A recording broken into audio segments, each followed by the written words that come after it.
அனைவருக்கும் வணக்கம். நம் கண்ணோட்டம் அப்படிங்கிற விஷயத்தில் நிறைய விஷயங்கள் பார்த்துட்ருக்கோம். இடையில அரசியல் அப்படிங்கிற ஒரு விஷயத்தை கொஞ்சம் டீப்பாக பார்த்துட்டு இருந்தோம். இப்போ மே 4 இருந்து இன்னைக்கு டுடே 10 வரைக்கும் நம்ம அரசியல் கண்ணோட்டம் நம்ம எண்ணோட்டத்தில் எப்படி இருக்குது அப்படிங்கிறது தான் இன்றைக்கி பகிர்ந்துக்க போகிறேன். மக்களே, எப்படி இருந்துச்சு இந்த அரசியல்?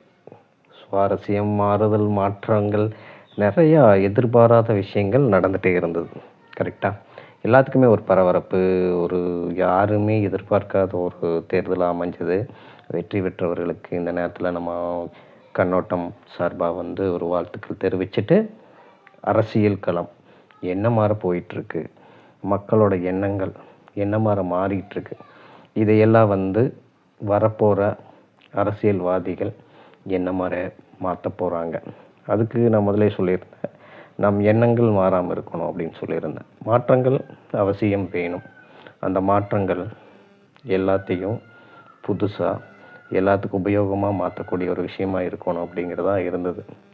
ஏன் இந்த மாதிரியான ஒரு இக்கட்டான சூழ்நிலை, ஒரு ஜெயிச்சும் ஆட்சி அமைக்க முடியல, கூட்டணி அப்படிங்கிற ஒரு விஷயம் கூடவே இல்லை, அதுவும் பார்த்தீங்க அப்படின்னா வெளியிலேருந்து ஆதரவு, இந்த மாதிரி நிறைய விஷயங்கள் அரசியல் தெரியாதவங்களும் கூட தெரியறதுக்கான ஒரு வாய்ப்பாக இந்த எலெக்ஷன் இருந்துச்சு. நான் உங்களுக்கு முதலே சொல்லியிருந்தேன், அரசியல் பழகணும் அப்படின்னு சொல்லி. பழகாதவங்களுக்கு இது பழகிறதுக்கான ஒரு வாய்ப்பு இப்போ கிடைச்சது அப்படிங்கிறதுக்கு நன்றி. இதை ரொம்ப தெரிஞ்சுட்டு தெளிவாக அடுத்த கட்டத்துக்கு கொண்டு போகணும் அப்படிங்கிறது தான். இதில் ஆளும் கட்சி தான் வேணும், ரொம்ப நாள் ஆண்ட கட்சி தான் வேணும், இப்படியெல்லாம் சொல்கிறதுக்கு வேண்டிய நான் வரல.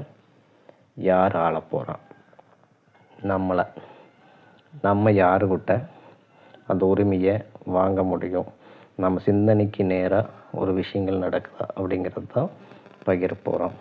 இப்போ பார்த்தீங்க அப்படின்னா, அரசியல்வாதி அப்படின்னா அவங்க எங்கேயோ இருந்து வந்தவங்க இல்லை, நமக்குள்ளே இருந்து வந்தவங்க தான், நம்ம எண்ணத்துக்குள்ளே இருந்து வந்தவங்க தான்.